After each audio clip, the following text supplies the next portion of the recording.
दुनिया में कुछ चीज़ें ऐसी हैं जो सिर्फ और सिर्फ भारत में ही होती हैं। हम एयरफोर्स वन जैसे प्लेन की भी पूजा करते हैं और इस पूजा में खुद देश के राष्ट्रपति तक शामिल होते हैं। इतना ही नहीं, जब हमें चांद पर अपना चंद्रयान भेजना होता है तब भी हम उसकी पूजा करते हैं और फिर उसे चांद पर भेजते हैं।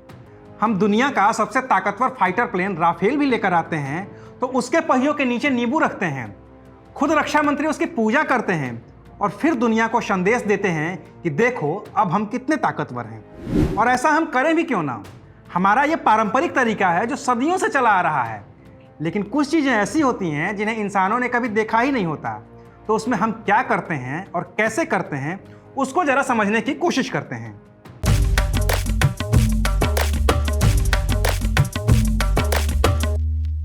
अब कोरोना को ही ले लीजिए।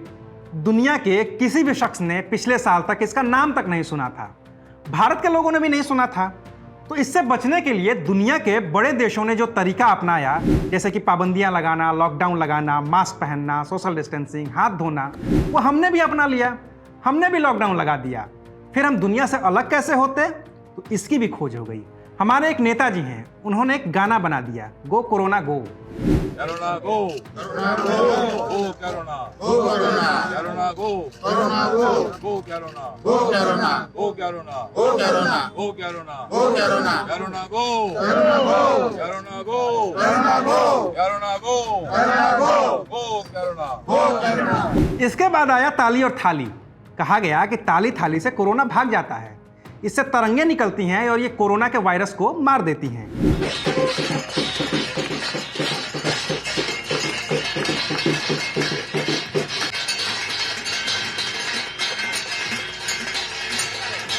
अब हम तो अपने बड़े बुजुर्गों की बात मानते ही हैं, तो हमने बात मानी अपने प्रधानमंत्री की, बजाया ताली और थाली। लेकिन फिर भी कोरोना फैल गया। हमारे बड़े बुजुर्ग जो कहते गए हम उसे मानते गए। मास्क लगाया, सोशल डिस्टेंसिंग की, कई बार साबुन से हाथ धोए। लेकिन चुनाव आया तो रैलियों में भी गए, नेताओं की जय जयकार भी की। फिर त्योहार आया तो उसे भी खूब मनाया, भीड़ लगाकर खरीदारी की और अपने साथ कोरोना को घर लेकर आ गए। और अब जब हमने कोरोना की तीसरी लहर पैदा कर दी तो फिर हमारे प्रधानमंत्री ने हमसे बात की। हमसे मतलब पूरे देश से। क्या कहा, खुद सुनिए। वैज्ञानिक तराजू पर ही तोला जाना चाहिए। निर्णय उसकी जो अथॉरिटीज हैं उन अथॉरिटीज के सर्टिफाइड व्यवस्था से ही होनी चाहिए। हम लोग समाज जीवन की चिंता करते हैं, लेकिन हम सब जानते हैं कि हम कोई वैज्ञानिक नहीं है, हम इसकी एक्सपर्टाइज हमारी नहीं है। तो हमें दुनिया में से जो व्यवस्था के तहत जो चीजें आती हैं आखिरकार उसी को ही स्वीकार करना पड़ेगा। मुझे तो प्रधानमंत्री को सुनकर यही समझ आया कि कोरोना का इलाज सिर्फ और सिर्फ वैज्ञानिकों के पास ही है। न तो ये ताली और थाली बजाने से जाएगा और ना ही नींबू मिर्ची से। ये जाएगा सिर्फ वैक्सीन से, और इसे बनाएंगे वैज्ञानिक। वो कब बनाएंगे, कैसे बनाएंगे, ये वही तय करेंगे।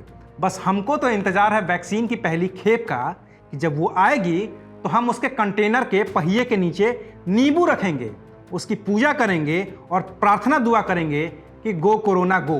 कोरोना गो, कोरोना गो, कोरोना गो, कोरोना गो, कोरोना गो, कोरोना गो, गो कोरोना, गो कोरोना।